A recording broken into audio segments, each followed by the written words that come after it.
Welcome to She Lancer, Mom Entrepreneur. I'm your host, Angela Olfast, otherwise known as VoiceOver Angela. In this podcast, we talk about my adventures in freelancing, my voiceover business, and everything else in between. Let's get started.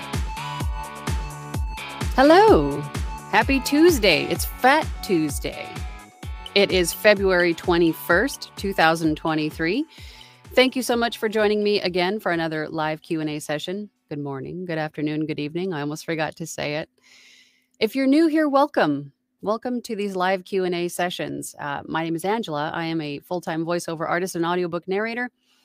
And my channel here on YouTube is dedicated to those of you just getting started out in this wonderful world of voiceover and audiobook narration.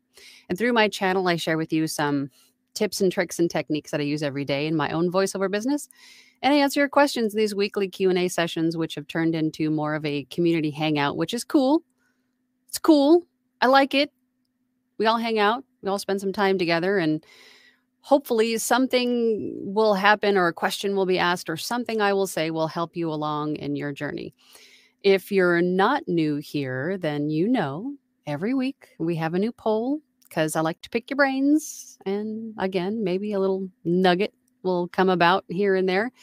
But today's question is, what pay types do you typically look for when you're looking for an audiobook to narrate? And this is when you are on platforms where you can audition for these types of things and you have the ability to choose, between royalty share plus, or PFH, or per finished hour, or pay for production. It's called a couple different things, but basically the same idea.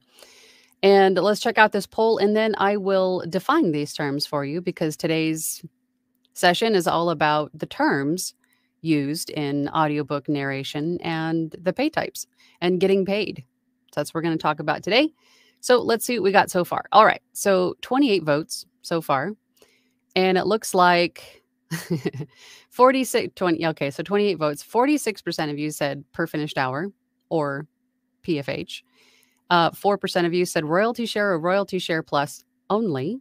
And 50% of you said any and all pay types. And that's good. I think we should be open to everything because I find that some people tend to think that royalty share and royalty share plus are something to avoid. And I don't think that is the way to think about it, because any kind of income that you're making is good income, right? Anything is better than a big fat goose egg, right? Any kind of income is good income. So, and royalty share books add up. If you find a nice niche that you like, that you enjoy, that doesn't take a whole lot of time to do, you could do a lot of those, and all of those, sales add up. And then in addition to those, you could do per finished hour or PFH books, and it's all income, right?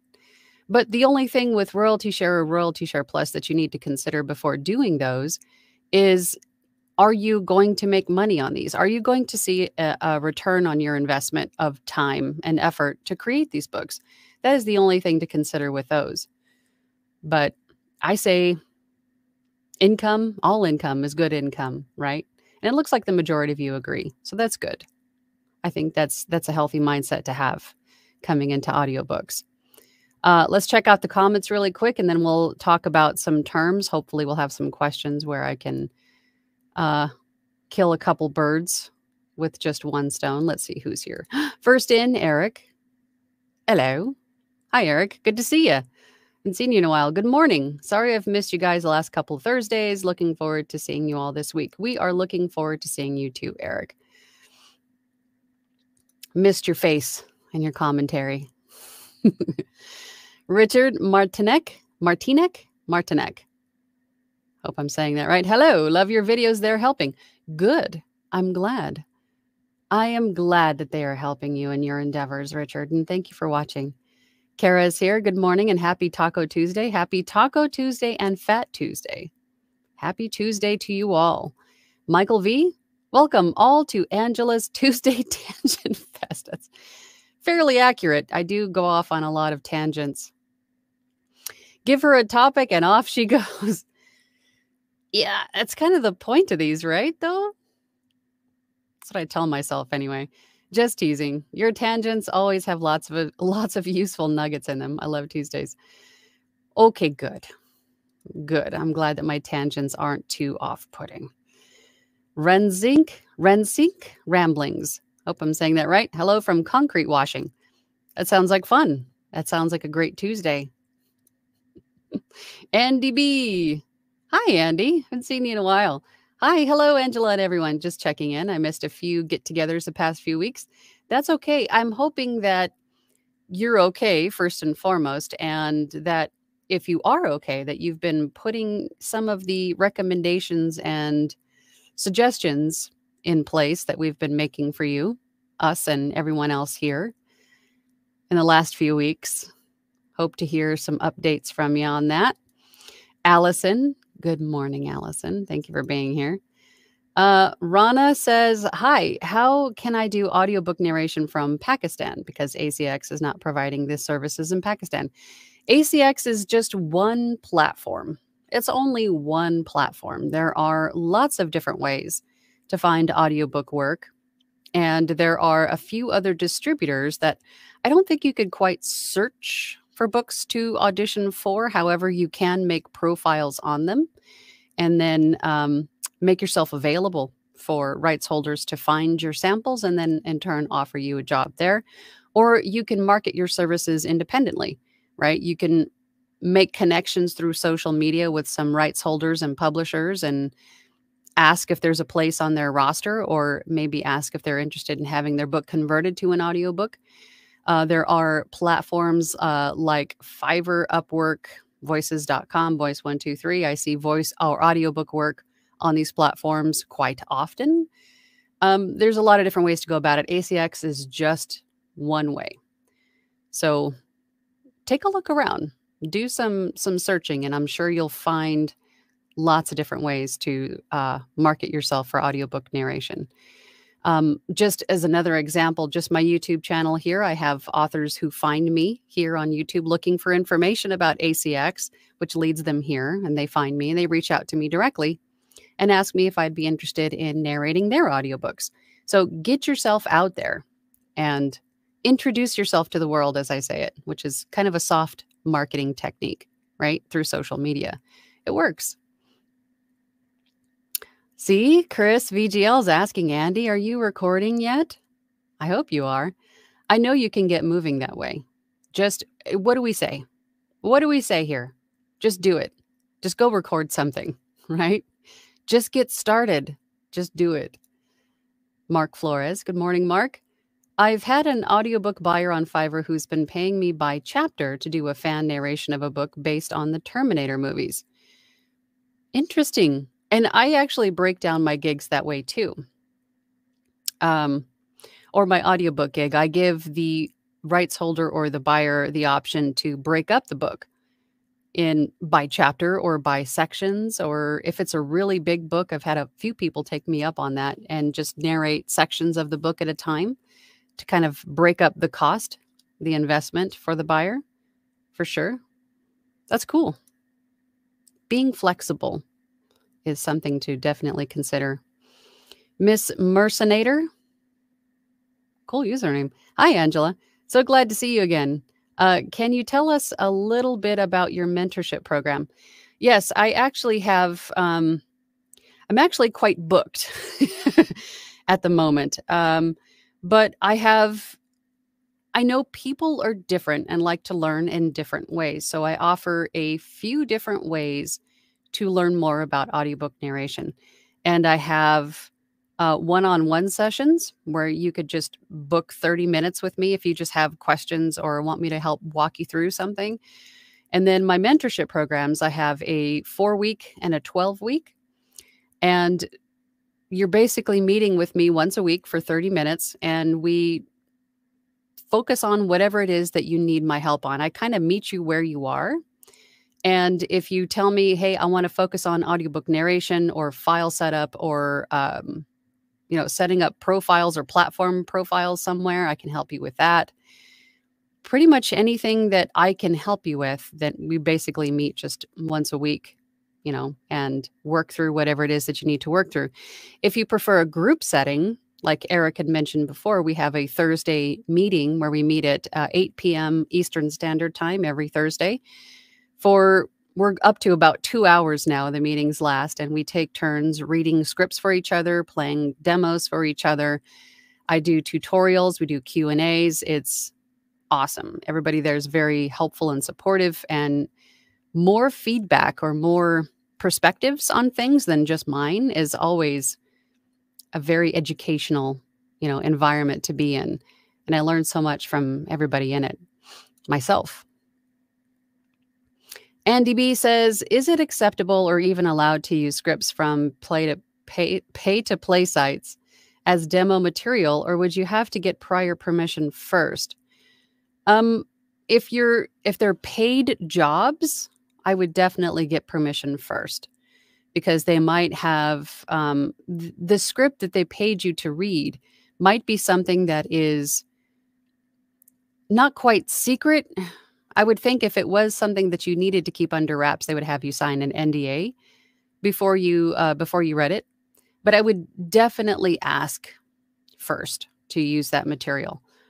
And it's something in my Fiverr gig that when I deliver an order, I have in the verbiage of the order delivery, I would like to use a piece or all of this, of course, depending on how long the script is, for demo purposes, unless you tell me otherwise. And then I'll have clients that reply to me and they say, please don't use this, as this is something, in progress that we're not quite finished with yet, or something that is personal. So please don't use it as demo purposes. But, I include that verbiage in there. So it sort of doesn't really remind me. It's already in there. Oh God, I'm getting derailed. I think you guys know what I mean. But yes, ask permission first. I felt a tangent coming on. I had to suppress it. Savannah's here. Hi, Savannah. Hey, everyone tuning in from New York. Glad to have you. Glad to have you. Anthony's here. Good morning, Angela, and all Angelites. Tess Stalker is here. Hi, good morning. Glad to be here. I rarely catch you live. Well, I'm glad you could catch me and everyone else here. Fabulous to have you here. Sally. Good morning, Sally. Good morning from Pensacola, Florida. Overcast and calm today. Went to Blue Angel Music Store yesterday and investigating various sound equipment. Great equipment, but I will have to order my condenser mics.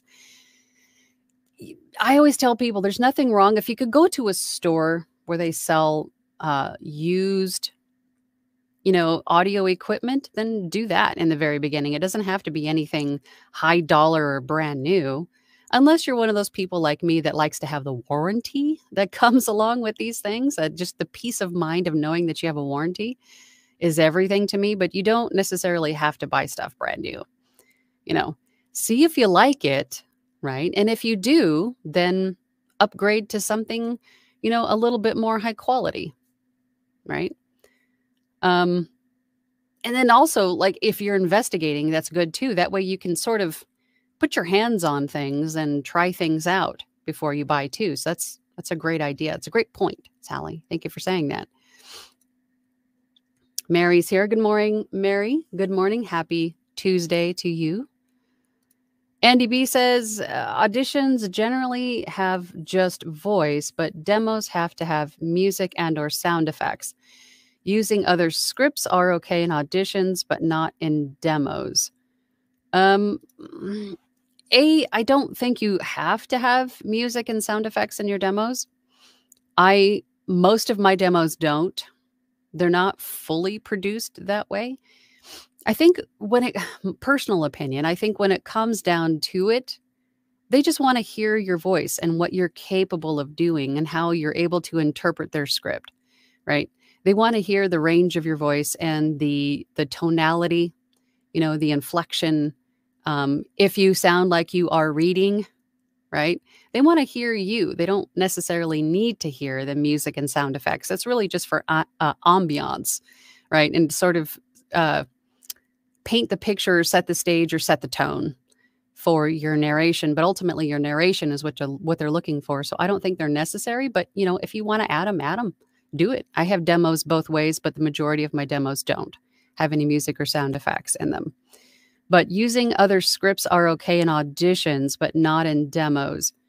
I've personally used audition scripts, auditions that I've submitted in my demos in the very beginning when I didn't have any work to show.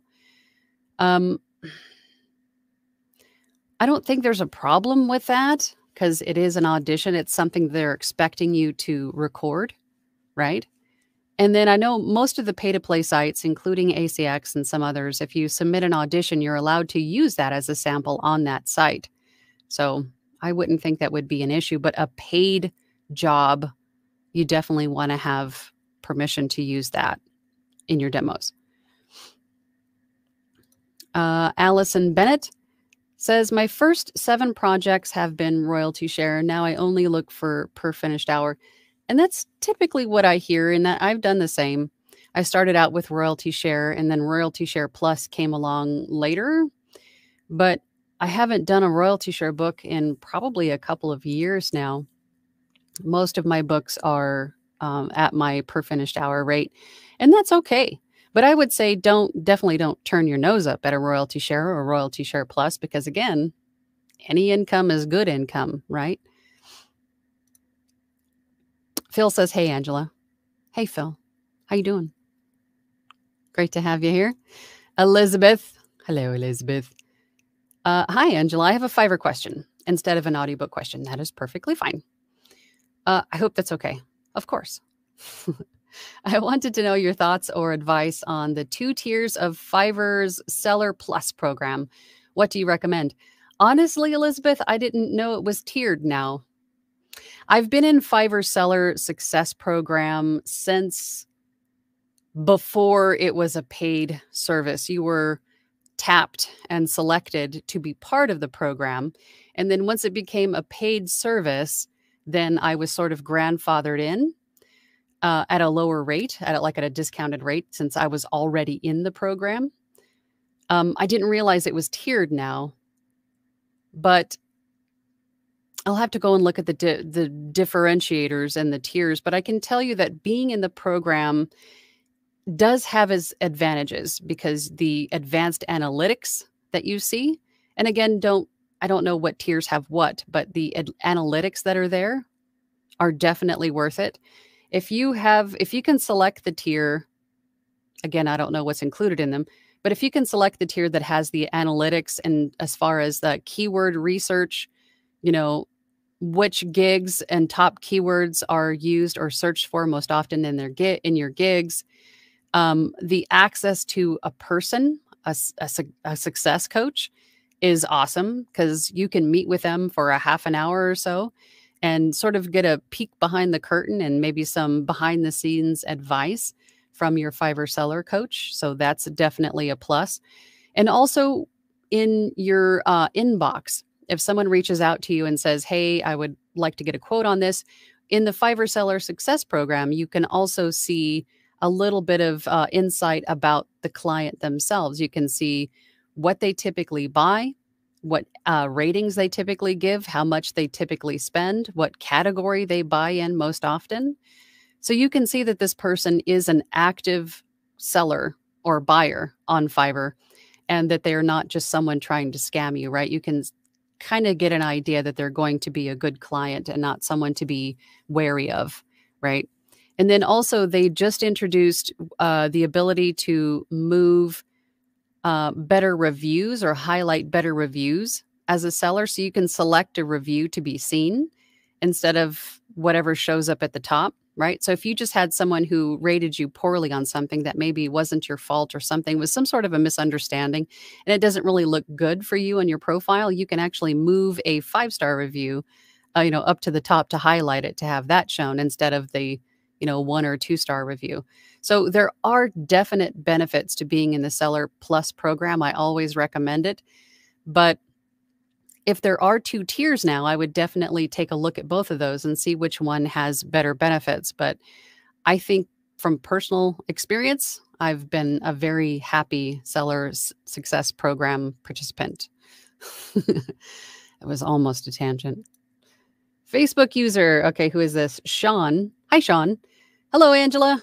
Sorry for hijacking your live stream. Excuse me, to ask this, but I was hoping I could ask you a quick question in private, less than 5 minutes. Okay.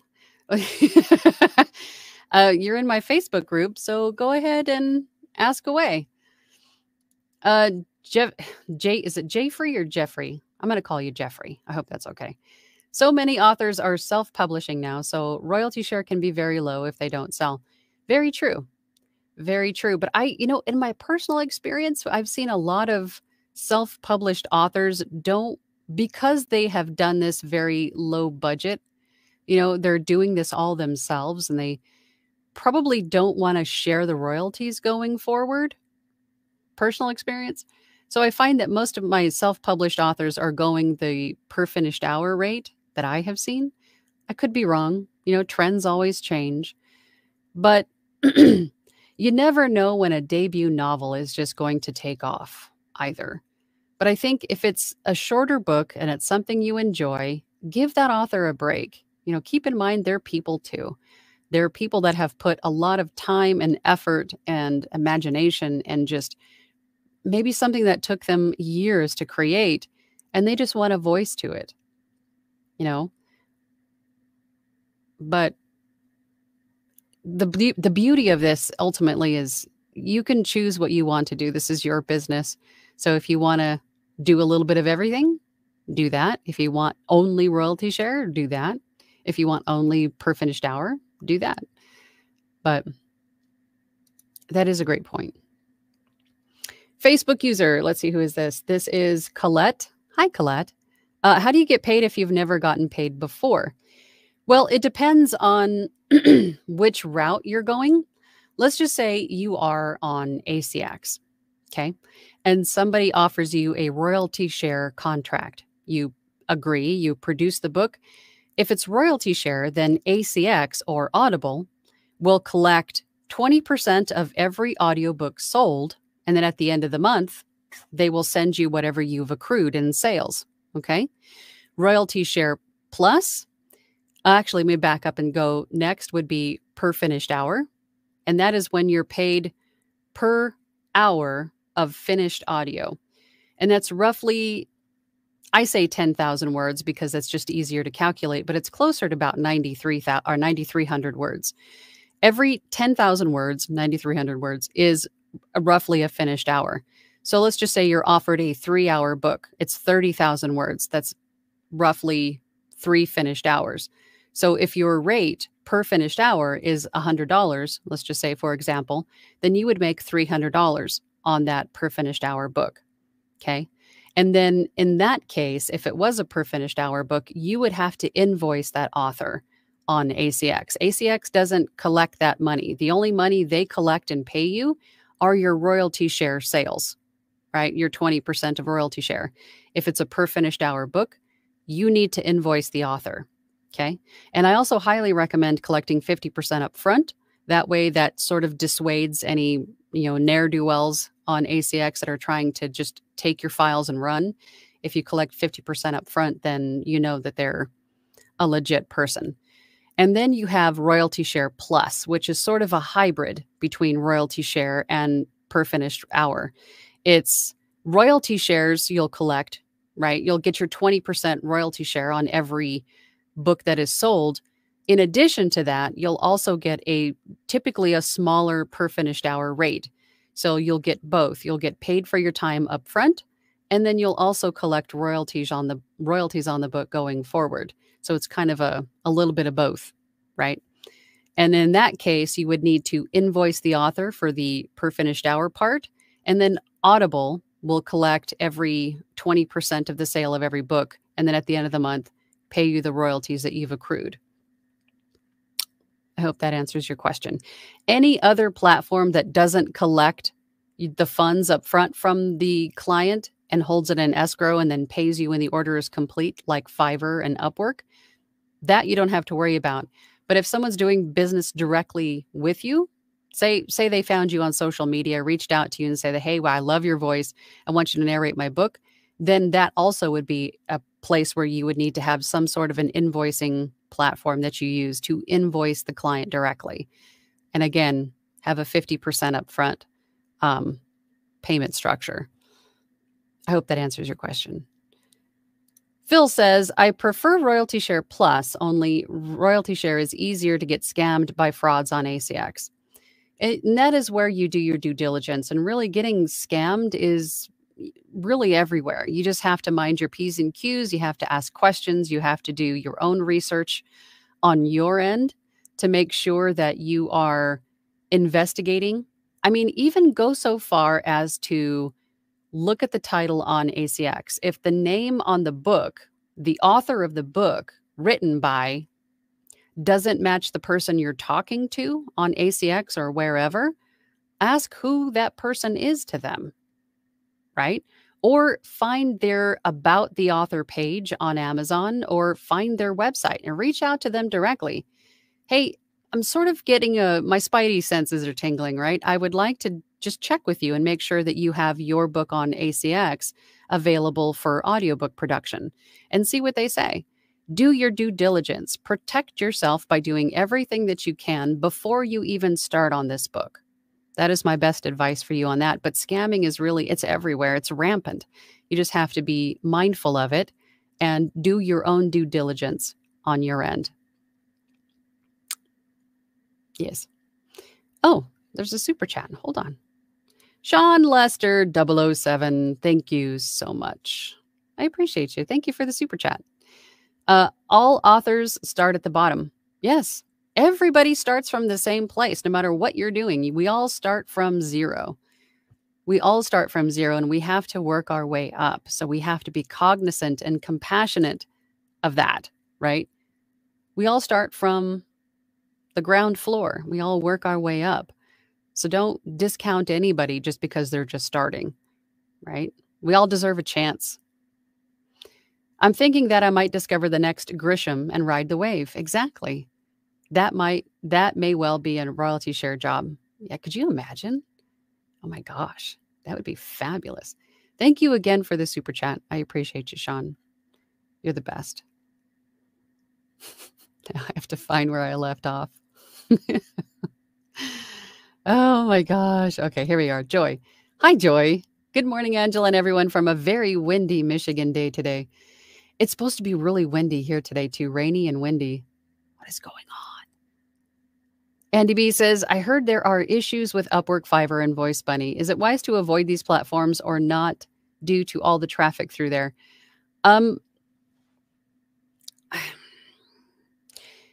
I've heard that, I mean, there's pros and cons with every platform that you're on. I don't know what issues you're talking about specifically, but there are pros and cons to every platform. So I would say check them out, read the fine print, get some feedback on what other people think about them. But just keep in mind, like we mentioned before, people posting stuff on social media, we're more apt to post stuff about the negative things, right? We're going to go onto social media and vent about, a tough time that we had with a client or something that went wrong or something that we were upset about. We're not going to be posting so much on social media about the good things that happened. We don't see that nearly as much as we see negative stuff. So keep that in mind when you're looking at these platforms, but there's definitely pros and cons to all. I am personally on all of those sites. I don't do much work through Voice Bunny. I haven't in a long, long time, but I do work with Upwork and Fiverr almost daily. So, and I've done just well with those platforms and just about any other that I'm on. So I would not say avoid them, but I would say definitely check them out and read the fine print and just get a pulse on what everybody else thinks about it and then make your own decision on whether or not you want to be on these sites. Yes. Coolest Reviews says hello. Hello, Coolest Reviews. Thanks for joining us today. Anthony says it's a fat Taco Tuesday, everyone. Yes, it's a fat Taco Tuesday. You know what? Let's jump on over to the poll really quick now that we're talking about fat tacos, and I'm feeling hungry. So today's poll again was, what pay types do you typically look for when you're searching for an audiobook to narrate? So it looks like we have 46 votes And a good portion of you say any and all pay types, 63% of you. I think that's a good way to look at it. And then 30% of you said per finished hour, and then 7% of you said royalty share or royalty share plus. I think having an open mind about any and all and asking questions of everybody that you talk to, regardless of platform, regardless of how they found you, just make sure that you're doing your due diligence and that you're talking to the appropriate person who owns the rights to this book, that has the permissions to have it made into an audiobook production. That is just good business and protecting yourself in the best way that you can. Okay, now I got to find where I left off again. Hold on. I think I left. Oh, here we go, Sean. Have you noticed physical changes to your voice since doing VO full time, i.e., a lowering of comfortable pitch, more resonance? Physical changes. I think the physical changes for me that I have noticed since I've been doing this for almost 5 years now is that I've always been very articulate. I think I'm even more articulate now. So I have to be very cognizant of how I am narrating scripts so I don't sound like an AI, like a very articulate AI. So I have to really relax and just sort of slur words together and just use contractions more often, and then sort of just let go of the need to be articulate, although it is just ingrained in my brain to be articulate. Also, I've noticed that my lung capacity has increased just by narrating long form, because you're having to hold your breath longer and not sound like you're running out of breath at the end of a sentence, right? Or figuring out a better way to take a pause and take a breath and then cut it out and post if it's a big gasping breath. But those are really the only physical changes that I've noticed. I think I've become more articulate, and I think pronouncing words has definitely gotten easier. And my lung capacity has definitely improved. But lowering of comfortable pitch, I don't think so. I don't think so. I think I maybe tend to project more when I'm talking. Perhaps. A lot of the things I do when I'm narrating or doing voiceover has just become normal everyday parts of speech, I think. Yeah. Annie says, "Good morning. It's been a little over a month since I've decided this is the career path I want. I've been watching your videos every single day since." Awesome. I really appreciate everything you do. Well, thank you for being here, Annie, and welcome to the voiceover family. We're happy to have you. We welcome you with open arms. I'm glad you could be here. Cami says, "Good morning, Angela in chat." Yes. Good morning. Good morning. Good afternoon again. Good evening, wherever you are. Lewis says, "Hello from Oxnard, California." I'm from Southern California. I remember Oxnard. Angela, thank you so much for impairing me and teaching me. I'm impairing you or preparing you? I hope I'm not impairing you. I'm going to be transitioning into VO and narration over the next few months. Well, good. That's awesome. That is so awesome. I'm so glad that those of you that are just starting out are obviously doing the research that you need to do. And it's not just me here on YouTube. There's a lot of great voice actors here on YouTube that have a lot of great information to share. So definitely look around, read everything that you can read, listen to everything that you can listen to, and prepare yourself for lots of fun and exciting things in this business. Chris VGL says, "You can build a following in the audiobook world. If promoted correctly, people will follow your narration just as they follow authors." Very true. Read everything and promote yourself to profit from royalty share. What he's saying is that you could have a fan base. And you can. And I do. I have narrators that I prefer to listen to. And you can search by narrator on Audible, right? You can search by author or you can search by narrator. So if you develop a fan base, then people are going to be searching for more of your work, regardless if it was per finished hour or royalty share. So that's something else to think about. Thank you for bringing that up, Chris. It's a great point. Miss World Traveler says, hello, Angela. Good afternoon. Good afternoon, Miss World Traveler. Thanks for being here. Lorna's Adventures After 50. Hello, hello. Good morning from Oregon. Rainy, snowy mix today. New mini Mac gifted to me, getting in saddle to get going after getting well again.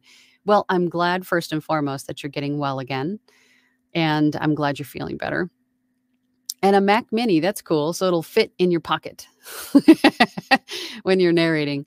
That's awesome. Getting back to it. Michael V says, I applied to the Voices Cloud platform about a year ago and was just informed I was approved and available for hire. Congratulations. Some of these sites, they just don't let anybody on. You have to apply with a demo, and then it takes them a little bit of time to probably sort through hundreds, if not thousands of demos to see who's got the chops to, I don't know what's happening. God, Internet's been so weird. I think I'm back on now. Good golly, Miss Molly. Okay, Facebook user. Let's see. Phyllis. Hi, Phyllis. Phyllis in rainy Oregon. Raining all day today. That's usually how it goes in Oregon from my experience. Beautiful, but wet, green, and rainy. But I like it. Again, sorry, guys. I don't know why the internet's being so weird. I'm hardwired in. I don't know why it's being so weird. Love warranties. Who is this? Colette. Yeah. Oh, yeah. Oh, yeah. Warranties are the... If I could just have that peace of mind on everything. Mark says, the Terminator book I've been doing is cool because the buyer adds music and really adds music and effects to it to make it a full production. That's cool. Now he wants to also do a Transformers project. Need to practice my Optimus Prime voice. That is cool. I'd love to hear that. Barb says, hi, Angela. What sort of questions should you ask an author before you start recording the book? I typically ask the author, once you're comfortable, I'm assuming you're asking after you've already done all of your Scooby-Dooing, but ask them if there's any particular tone, accents, if there's anything character related or anything that you should know, anything that they want included, any notes, any tone preference, again, accents, there's anything that they want included in this book before you get started, are good questions. Once you have the manuscript, if there's like a dedication and about the author, acknowledgments, references, anything other than the book content itself, like the bulk, like the body of the book, from introduction to epilogue or prologue to epilogue, ask them if they want any of that included. As far as acknowledgments about the author, stuff like that. I find that most audiobooks that I have heard and also narrated, I've not included those unless the author has specifically asked to have those included. But if you are including them, make sure that they are included in your word count, because that is part of what you're pricing out, right? Or part of the end price if you're doing per finished hour audiobook narration. If you're asking about beforehand, first and foremost, check their name against the name on the book. There are authors that use pen names or pseudonyms, right? So if the name on the book does not match the person you're talking to, then ask them, is this person related to you? Do you own the rights to this book instead of this person? And see what they say. If they say, no, this is just a book that maybe I had on my shelf and I couldn't find an audiobook for, then no, that's copyright infringement. There's copyrights on these books that belong to the authors, right? You can't just pick up a book off your shelf and ask someone to narrate it because you don't have the time to sit down and read it and you want someone to read it to you. That's infringement on someone else's copyright, on the author's copyright, and you definitely don't want to do that. That's why they are there, to not reproduce in any way, shape, or form and then exclude the person who wrote it, So just asking questions, knowing who you are as the professional, right? You are the audiobook narrator. And then asking questions of the person that you're talking to make sure that they own the rights to this book, that they are, in fact, the author or the publisher. And that you're secure in the information that they give you. And again, you can reach out to the author themselves directly. If you're approached on ACX or anywhere else, then go to their website and hit the contact me button and say, hey, I'm on ACX and I'm talking to someone we're talking about producing this audiobook. Is this you? There's nothing wrong with that. Most people would appreciate that. I would, if someone would just double check to make sure that I am who I say I am. Of course. Of course. EPHS. Any experience on the new 5th gen Rode NT1 XLR and USB mic combo with 32-bit float built in? Looking for character voice work where volume can change drastically. No, I haven't. I think my Rode, is it Rode or Rode? I can never remember. I bought one of those a long time ago. It was probably about 4 years ago now. So I don't have any experience with the newer ones. But I know that mine had a very nice sound to it, very low self noise and a nice warm sound to it. So it was a great mic. And then of course I bought my Sennheiser and then I've been hooked on that ever since. But as far as character work goes, if you have a little bit of compression added, that might help with volume, or you might need to back away from the mic if you're getting loud. And also finding a proper gain on your interface or your microphone, depending on if you're working with an interface or a USB mic, that's not going to, it's sort of like a happy medium, right? It's not going to make your regular conversation too loud, and then in turn make your louder voices blow out the audio, right? It might take a little bit of trial and error to find a happy medium in whatever you're working with. But I find that if you're getting loud, backing away from the mic slightly helps, or adjusting the gain might help a little bit for volume, for sure. But I'm not familiar with that particular generation of the mic. Andy B says, so after my knee replacement surgery, I decided not to go back to my full-time retail job. I joined voices.com during their Black Friday special. I've been told the early bird gets the worm. Yes. And that's true for every platform. The sooner you can respond, or the sooner you can submit your audition, the closer you are to the top on most platforms. Some platforms will match you to a client like, Voice 123? God, I'm drawing a blank here, but one of them actually matches the client's description or needs to the appropriate voice actor.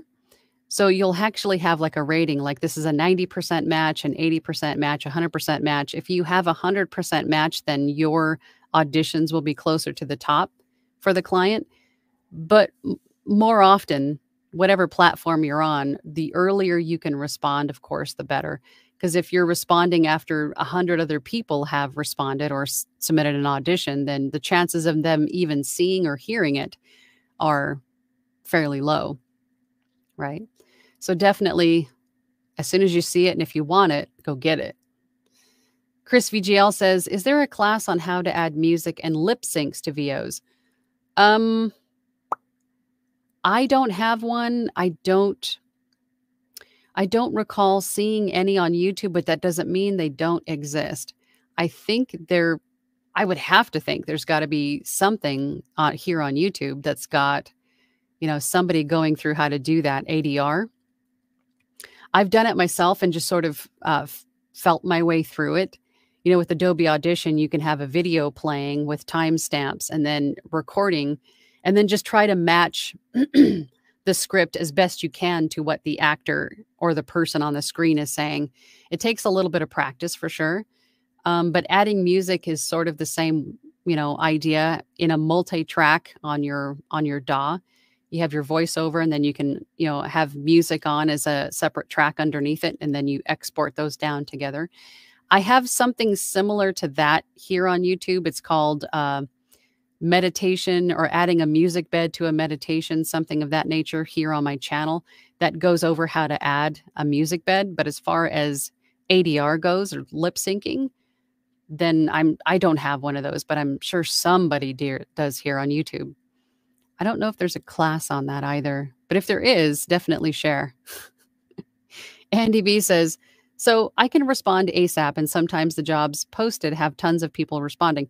Yes, also on some of those platforms, if you're on a higher membership level, you will see that job before anybody else does. So the more you pay, the sooner you see the job and can respond to it. And by the time it gets to the lower levels of membership, then there could be already 50, 60, 70, 100 auditions submitted. So you have that to contend with too. But obviously, the sooner you respond, the better. JCCAOL says, "Hi, Angela. I'm curious, would you at some point write your own book on voiceover? I think you have a lot to contribute and it would be a bestseller." There's a thought. Personally, I don't know if you guys, you're just making me self-conscious. I've never thought of writing a book myself about voiceover because what I say is pretty much what everybody else says. I don't know. I don't know if it'd even be worth writing, to tell you the truth. I don't know. Thank you for planting the seed, but I don't know. I'm just glad to be here. I'm just glad that you guys enjoy my tangents for the most part. But I don't know if writing a book would be, I don't know. I'm feeling all self-conscious now. I don't know. But thank you for the idea and for the consideration. Larissa says, "Hi, everyone. Larissa from Western Colorado, first time live, but listen to almost all of your wonderful chats. Still just starting, but have done a couple LibriVox stories." Well, good. Good. And I'm glad to have you here. I'm glad that you caught us live and you're participating in the chat. I appreciate that. And for watching all of my other videos. I've got a lot of them. And welcome to the voiceover family. Glad to have you. Mark Flores says, "Fiverr Seller Plus is worth it for the 1 week payout." Yes, I didn't even think of that because I'm a top rated seller, so I get a 1 week payout anyway. But he continues, "The second tier is probably worth it because supposedly they say you have preferred vetting for being promoted to top rated seller when you hit the requirement." Fiverr says that? I'll have to go and look at these because my understanding is that becoming a top rated seller is not automatic. You are vetted by Fiverr. They choose you to be top rated. Once you hit all the necessary requirements, it comes to your customer service and how well you handle yourself, what your clients say about you. There's a lot that goes into it. Being in their program for the Seller Plus program shouldn't have any kind of effect on your being vetted for top rated seller, but I don't know that to be true. According to Fiverr, it's sort of a magical, mystical process where you're tapped to be in this program. It's not automatic. And being in the Seller Plus program, with what they've said before, shouldn't have any effect on that either. But I don't know that to be fact. I'll have to go and look at the different tiers to see what it says. Thank you for bringing that up, Mark. I'll have to go put my investigative hat on. Tiffany's 80s Dream says, "Hi, Angela. When making a demo, what type of books, etc., is a person able to read for the demo if they haven't had a client yet? Isn't there copyright involved with this?" There is. I can tell you that ACX themselves said for your samples or your demo to grab a book off the shelf and read it, because you're not reproducing the entire book. You're not saying that you wrote it. It's basically a demonstration of your narration skills. However, if you're if you're like me and you're just don't want to step on anybody's toes for any kind of reason, then you can always go to projectgutenberg.org. That is where you will find lots of books that are out of copyright, and choose one of those to narrate. If you have no books under your belt and you need something to make a demo out of, you can do that. That's what I did. The classics are there, and you can choose a few different genres and a few different styles of read. Like, for example, a children's book, maybe something new age, maybe something horror, maybe something with characters in it. And then you can take, 15-second samples of those reads and then put them in a audiobook narration compilation demo, and then have, again, each one of those separate as well as a separate sample demonstrating a specific genre, right? So you could do it both ways. I highly recommend having both kinds of demos for different situations. I hope that makes sense. Jeff Freeman. Okay, cool. So we'll call you Jeff. Jeffrey 906 live podcasting on YouTube has helped me get work. So yes, social media can certainly help you get noticed or heard. Absolutely. And that goes with any kind of social media, right? Not only podcasting and YouTube, but TikTok, Reels on Instagram, Shorts, Twitter, anywhere that you can have, I know I'm forgetting one, anywhere where you can have video or audio. That is an opportunity for someone to hear you and then to come to understand that you are a voice actor or an audiobook narrator and that you offer services, and here's where to find me, right? And then also having a website is definitely advantageous, because if you're all over social media, you're going to have to reference some ground zero, some home base that people can come to learn more information, to contact you directly, to perhaps hear your voice demonstrating the types of voiceover or audiobook work that you do, right? Maybe a price guide, a rate sheet, something. But yeah, definitely social media is a great way. It's one of the better ways. All it costs you is time. In most cases, a little bit of time to create a video or an audio snippet or something to share on social media. It's free advertising and marketing. And then you make great connections that way too, right? Through the interwebs and the algorithms. Andy B says, Chris VGL, I am still reading and researching. Don't get stuck in procrastinating stage, Andy. I do not have an optimum space and still a bit hazy on adding music and or sound effects in Adobe. I think I need more practice. Again, you don't have to add music and sound effects to your demos. You don't have to. It could be just you narrating. Don't overcomplicate it. Don't hold yourself back by thinking that you need to have this or you need to have that. Don't get stuck in the procrastinating stage. Just put all that aside, take everything that you've learned thus far, and just record something. Just do it. Just go record something, Andy. Just do it. I want to, next week, here's your homework, Andy. By next week, I want to hear you say, I did it. I recorded a demo and it's fabulous. That's what I want to hear you say next week.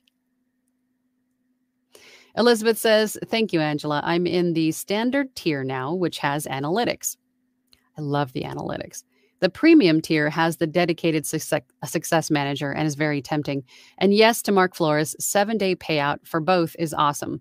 That is definitely something that is awesome. Awesome. It's awesome. My mouth just gave up on me, guys. Good golly, Miss Molly. All right. Becky says, hi, Angela. What invoice system do you use? I have PayPal and Payoneer. I also have QuickBooks, but I don't use the invoicing system there, but there is one there. But PayPal Business is pretty much how I do most of my business when it comes to invoicing and keeping track of money in and money out. And it directly uploads everything into my QuickBooks, which is nice. Chris VGL says, Andy B. Waves Clarity VX fixes everything possible in the room. I have horrid room tone due to living next to a railroad hub, popo station, fire station, and school. You just got that is like the epitome of noise where you're living. You poor thing. So you're saying Clarity VX gets rid of all of that noise? That is outstanding. I've been a big fan of NS1 from Waves for the longest time, but Clarity VX is quickly becoming a favorite. I've heard a lot of people say a lot of great things about it. I have it, but I don't use it because I'm sort of stuck in my ways. Old dogs can learn new tricks, but I like to stick with what works. But I know clarity does wonders for reducing your room noise. Pamela says, "G'day. I heard ACX has invoice templates. True. Thanks for Thursday Night Platinum." Well, you're welcome. We're glad that you're there. Definitely an asset. I know ACX has a lot of templates. If you're on the ACX homepage and you scroll all the way down to the bottom where it says legal documents, I think is the verbiage, and you click on that, it'll take you to a page where they have downloadable independent contractor contract templates and a few other templates that I know that are there. I can see them in my mind's eye, but I couldn't tell you exactly what they were. So I don't know if they have invoice templates. They might, but definitely check it out. If you're on ACX, go to legal documents and see what's there. If not, then you might have to create your own. I'm sure there's got to be templates for it somewhere. I'll have to look at that. Maybe that's something we can look at this Thursday. Chosen Lightheart says, "Hi, I'm getting completely stuck with editing my audio in Audacity, and I can't recognize if my voice is all clicks. Which course of yours can help me? Thanks."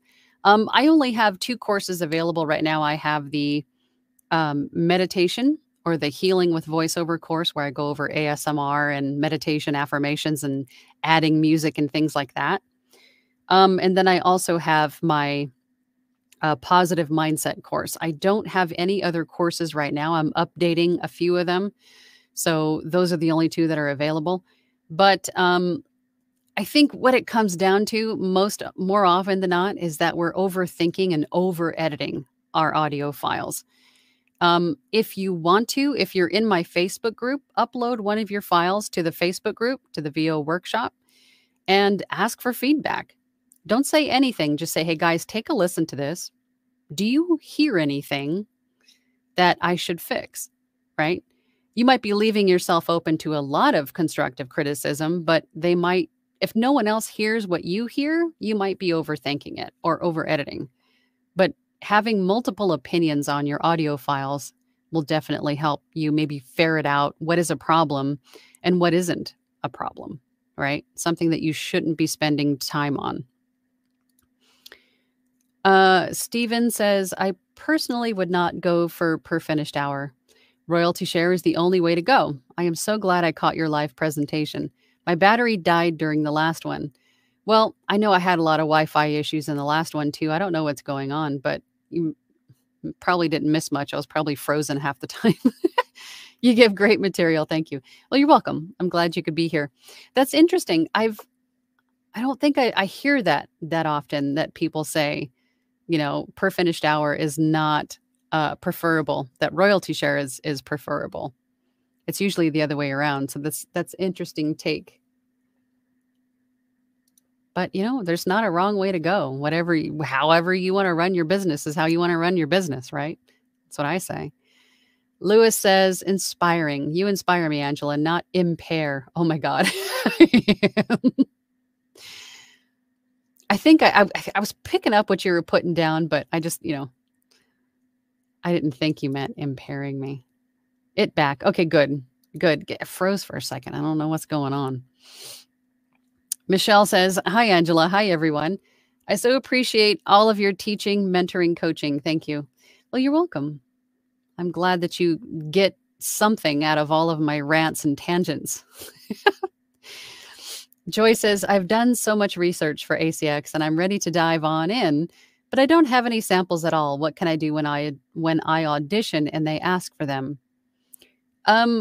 When you do an audition and they ask for samples, you might have to go record some really quick. But that is why I say have these already available on hand. And again, you can always use books out of copyright. This is called the public domain. You can use books in the public domain, which are out of copyright. So you have something to share with them. And then also keep in mind all the auditions that you do. You can use those as samples on ACX as well and make a compilation demo out of them. So don't let not having any samples hold you back from moving forward. But I would say even have these on hand before you start auditioning, just to be prepared, right? If you're already on social media and starting to tell the world that you're an audiobook narrator or a voice actor, then people are going to eventually reach out to you for samples, something that they themselves can download because maybe they're not the end user. They have a client that maybe wants to choose a voice and they want your voice to be one of those ones that they present to the client to make a decision. So that way you can just go, oh yeah, sure. I'm going to send you a demo right now. So definitely have some samples, individual, genres or tones, and then have a compilation demo of a little bit of everything. Have those on hand before you start auditioning. And then as you audition, you're going to go, oh my God, I really loved how that audition turned out. And even if they said no, use that audition in your demo. Use that audition as a sample on ACX. Get more mileage out of the work that you've already done. Chris VGL says, internet companies are required to go full fiber optic by 2030. Nationwide, they are upgrading their lines and it's causing skipping in the national networks. It's the company, not any one person. Okay, that's typically how it goes, right? But that's cool. I didn't know that. So great. So we can expect in the next 7 years to have nothing but internet issues. Super. That's encouraging. But I'm glad to know that it's not just me. Thank you for easing that for me a little bit. JCC AOL says, for the gentleman doing Optimus Prime, look at videos with Peter Cullen. He is Optimus Prime. He is one of the best when it comes to voice actors. Yes, I'll second that. Tess Stalker says, I use the newest Rode NT1A. Absolutely love it. Was looking into upgrading and chose not to because I'm so happy. And there's nothing wrong with sticking with what you like, right?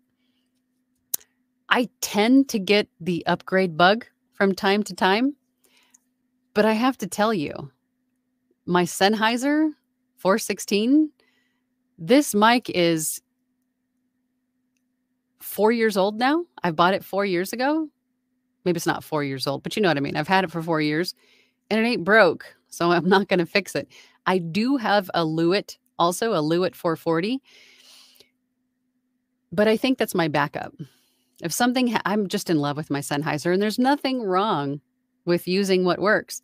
Eventually, I mean, do consider having backup equipment so you're not in the middle of an audiobook or something, and everything breaks or one thing breaks, and you have no way to continue. You have to run out and go find another one. Consider having backup stuff. Or keeping old gear. If you upgrade, keep the old stuff. Don't sell it off because you never know when something's going to break and you need something to continue on, right? But there's nothing wrong with keeping what you like. You don't have to upgrade if you don't want to, if you like the way it sounds. Rustic Hillbilly, morning. Glad you're here. Glad to see ya. Barb says, is there a way to know if you're asking too much for your services on Upwork? If you're not getting any orders, if you're not getting any jobs, then you might want to consider reducing your rates a little bit.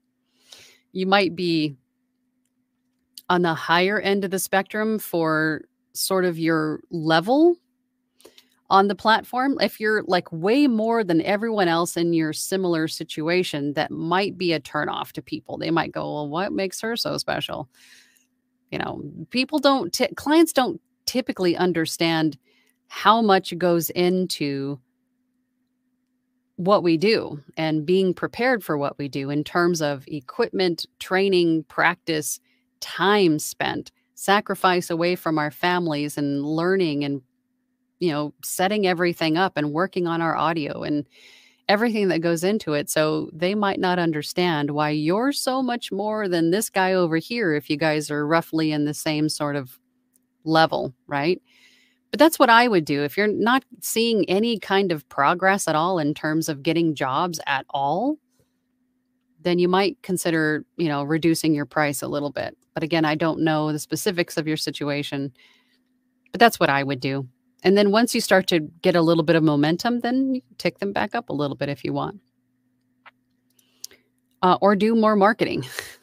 So more people will see your offerings instead of, the people that are now. Barb then says, Angela, please know that you are loved, respected, and appreciated. Oh, well, thank you. I appreciate that. I'm an introvert, so I'm very self-conscious about things, but thank you for that. Andy B says, I heard there is an audio software called WavePad, which is similar to Adobe Audition. I have Adobe because of all the pros use it, but WavePad is available for a one-time payment, no subscription. I am unfamiliar with WavePad. I don't know anything about it, so I'll have to write it down and take a look. I don't know anything about it, but it's definitely intriguing that it's a one-time fee because, pardon me while I chapstick, because Adobe Audition is a monthly subscription, right? But I'll have to check it out and learn more about it so I can intelligently speak on it. Becky says, procrastinating. That's brilliant. Thanks for the kick in the butt. You're welcome. And I can't take credit for that term. I heard it somewhere in a podcast like maybe a year or two ago, and it just stuck. And I'm like, oh my God, that's exactly what it is. We're keeping ourselves in the research phase because I need to learn this, or I need to get to this stage, or I need to do this. I need to be here before I can move forward. And that's just baloney. That's procrastinating. You're holding yourself back because you need to do X, Y, Z before you can move forward. That's procrastinating. Joy says, is it better to have a website before putting myself out there on social media? Yes. As far as marketing myself as a voice artist, absolutely. Because you never know. Your very first post could get the attention of someone looking for your voice, and they have no way of reaching out to you other than that social media platform. And if you have multiple balls in the air, as most business owners do, there's a chance that you might overlook it. Overlook the message. It's definitely good also to have a website for credibility. If you're on a bunch of platforms, you're on social media, you're on several different places, and not only that, but you direct all of your traffic to one place, right? Where all of the additional information about you lives, but it also adds to your credibility. So if someone was to find you on Instagram, or they were to find you on Fiverr or Upwork or voices.com, and they want to know a little bit more about you, because, our clients do the same thing we do. They investigate. They want to make sure that you're a real person and they're not going to get scammed, right? So if you have a website that's all fleshed out with a contact me, a bio about yourself, a nice picture or a series of pictures, maybe a portfolio of things that you've narrated, or your samples or your demos, videos of YouTube stuff that you've narrated, it adds to your credibility and your professionalism, right? It makes you a professional voice actor. So that sort of, squelches the whole idea of, well, maybe they're a scammer or not a real person, because you have all of these profiles and a legit website as well. Clarity is fire. Clarity is fire. Apparently, clarity is fire, people. Yeah. And then Chris VGL says, yes, Waves Clarity VX on 76%. And I use NS1 on 15%, and I get a -70, -79 RMS. Best $30 investment. And yes, I'm in doom zone for noise. You are. I think that is got to be the most unideal place for voiceover. But that's just a testament to Clarity VX right there, and NS1. If you're in this place where there is just noise galore of all kinds, and those remove it, dang. And no, I don't gate. That's cool. That's awesome. Dude, that is definitely a testament to Clarity VX and NS1 right there. Jason says, better late than never. Absolutely. Absolutely. Oh, hang on. We just got another super chat. Hold on. Reason. Hi, Reason. I haven't seen you in like ages. I'm so glad you're here, though. How are you? I'm glad that you popped in, and thank you so much for the super chat. You know, I'm a coffeeholic. I love my coffee. So thank you for that. Thank you. Thank you so much, Reason. It's good to see you. Glad to know that you're here, but man, don't be a stranger. Let me know how it's going, Reason. Voiceover Van Deen. Afternoon, all. Watching at X3 to catch up. Or times 3. Glad that you're here. Good to see you. Rich is here. Hey, Rich. WavePad is similar to Twisted Wave. Okay. I didn't know. Is it, I'm going to do my research. I'm going to check it out. But thank you for that, Rich. Cami says, Angela, I narrated short horror stories on my channel. How do I get my stories? I get permission from the writers from Reddit. It's a good way to make a demo, just a seed. Oh, you're okay. How do I get my stories? Definitely. I always say that Reddit, especially short horror stories, I've always wanted to do that, by the way. I'm so jealous, Cami.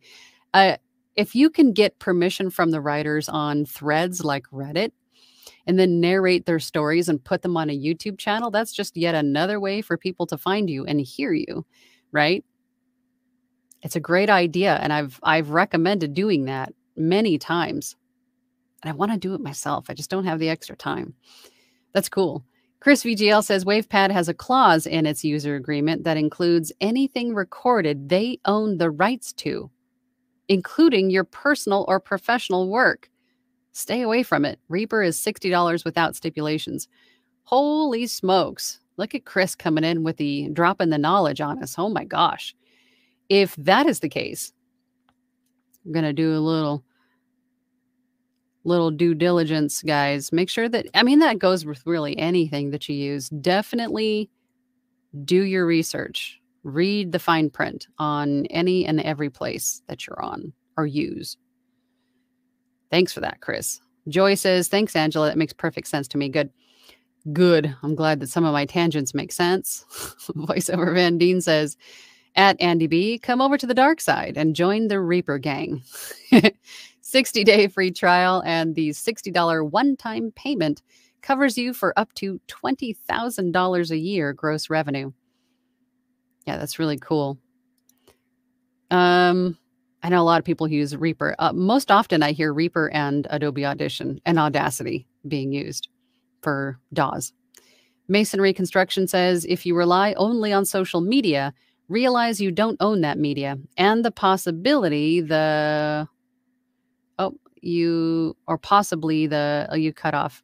Go ahead and finish your statement there. But yes, don't ever put all of your eggs in just one basket, period. And that goes for pay-to-play sites, freelancer sites, social media platforms. Get out there everywhere.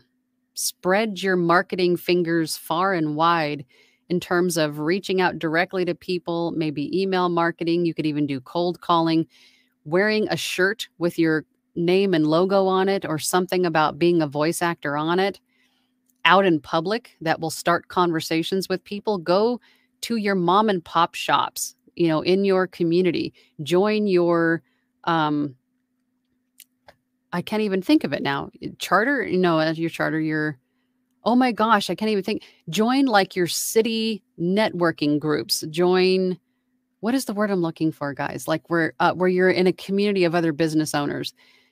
Get out there everywhere and anywhere to meet people and to make sure that people know who you are, what you do, and how to reach you. Javier says, asking for a friend. What is the best way to start I can use for a demo on ACX or VO? I am a starter and don't know what is the best direction to take. As we've mentioned already a couple of times now in the beginning, you might have just come in at the beginning of this video, grab a book for ACX. You can grab a book off your shelf, read that book as a sample, and then you can compile all of those different samples of different tones into a demo, right? For voiceover, I think it's always better to write your own scripts, but there are different websites where there are practice scripts, but they don't want you to use those practice scripts for your demos. They're there for practice purposes. But if you can read through these scripts, and that is voices.com and Edge Studio and some of the others have practice scripts on them. But if you do use those practice scripts, make sure that you're understanding the verbiage, how they're laid out, and write your own scripts if you want to. Or you can always have a copywriter make scripts for you for demo work. But it's tough in the beginning if you don't have something to narrate, right? But ACX does say that you can use a book off your shelf for your samples.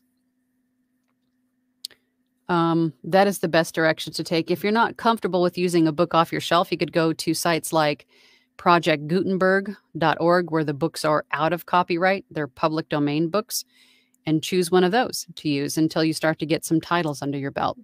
That's what I did. And Reason says, I've been doing very well, staying busy recently. That's great to hear, Reason. I'm just glad you're here. Thank you for the update. Masonry Construction says, social media sometimes goes out of business. Own your home base. Social media is just a form of marketing, but you definitely want to have a home base. Just in case something does go away, people can still find you, right? If Fiverr goes away, Upwork goes away, ACX goes away, Twitter goes away, whatever goes away, you still have an alternate place that you're easy to find, and that would be your website. CC, Chamber of Commerce. Thank you, Rich. I don't know what happened. I could not. Good God, getting old really stinks. It's like thoughts just fly away. They're there and they go, hey, and then they fly away. Thank you for that, Rich. That's exactly what I was thinking of. Good golly. Eric says, could you elaborate on floor noise? I believe ACX requires between 18 dB and negative 23 dB. And why don't you gate? Your noise floor is the ambient room noise. And that needs to be, after all of your processing and normalizing, the end result needs to be under negative 60 dB. What you're referring to in terms of the negative 18 to negative 23, that is your RMS. That is it's just a fancy way of saying really the average volume of your dialogue needs to fall between negative 18 and negative 23 dB. I have a handful of videos here on my channel where I go through the entire process of auditioning for an audiobook on ACX, from finding a book to audition for, to recording, to editing, to processing the file formatting standards, and then submitting the audition. So definitely check one of those out. There's a lot more to it than what I'm just stating. There are a handful of standards that you need to meet for ACX. So, but that is what those are. Voiceover Van Deen says, small business administration groups, SCORE, Business Network International, Chamber of Commerce, thank you, National Federation of Independent Business, all can help you out for networking and advice. Beautiful. Thank you so much for all of that. Masonry says, said another way, own your assets. Absolutely. Javier Salazar, thank you. That's really helped. You have been very helpful to me in this journey. Well, good. I'm glad. I'm glad. That's all I'm hoping for. Okay. Last comment. I do have to get running. There is another meeting after this here shortly. I got to run. Joy West says, Angela, I have tons of books on my shelves. I can just write a compilation. I can just write a compilation of the for a demo. And yes, getting old really stinks, especially with the achy knee. Oh God, the achy knee. My knees. Oh my gosh. Write a compilation. So you're saying to like make your own script out of sections of the books that you have? You could, if you wanted to. But yeah, use the books off your shelves for ACX. But although you want samples on ACX that are, because you know how you can assign them a particular tone or style or character. So you want a separate sample for each one of those. Like, for example, if you have a horror book, you want to be able to tag it horror and maybe dramatic read or spooky or something like that, but that's only going to pertain to that particular sample. So you want to have separate samples of different tones or styles of read or genres to upload to ACX, because a rights holder looking for somebody has got a particular book in mind, right? If it's a spicy book, if it's a horror book, if it's a children's book, they're going to be looking for a narrator who can handle that kind of read, right? So make sure that all your samples are separated that way.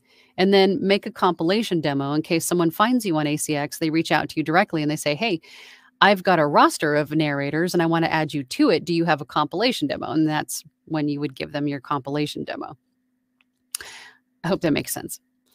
Maddie C says, okay, really quick, I'm going to go through these really fast, then I got to go. Since becoming allergic to makeup, this seems like my best option. What? You're allergic to makeup? Oh my gosh. Leslie says, what is the difference between edited audio and mastered audio? Edited means all the mistakes are gone. All the, clicks, everything that's not supposed to be there is gone. And then mastered is when it's fully processed, right? It's fully equalized, normalized. It's fully done audio quality wise is what that means. Jason says, do you do post as a whole book or by the chapter? By the chapter. Use the table of contents as your guide and how to break up the files.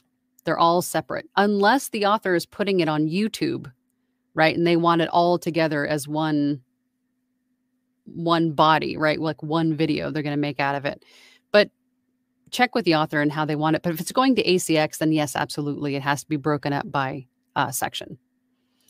Facebook user really quick. This is Phyllis. Would you prefer Isotope RX Elements over Isotope Standard? The standard package and the advanced package in Isotope have mouth declick. Therefore, those are the two packages I would recommend in Isotope just for the mouth declick. If you have, the sticky mouth sound, that plugin in itself is worth every single penny for the entire suite of standard or advanced in Isotope. I would not get Elements unless you get Elements and then upgrade to standard or advanced. I hope that makes sense, but I do have to go. I have got to run, but I will see you guys all next week. Same bat time, same bat channel. Thank you so much again for joining, and I hope everybody has a fabulous week. I'll see you all then. Bye. Thank you so much for listening today. I really appreciate it. If you have an extra moment, please feel free to leave a review. We'll see you next time.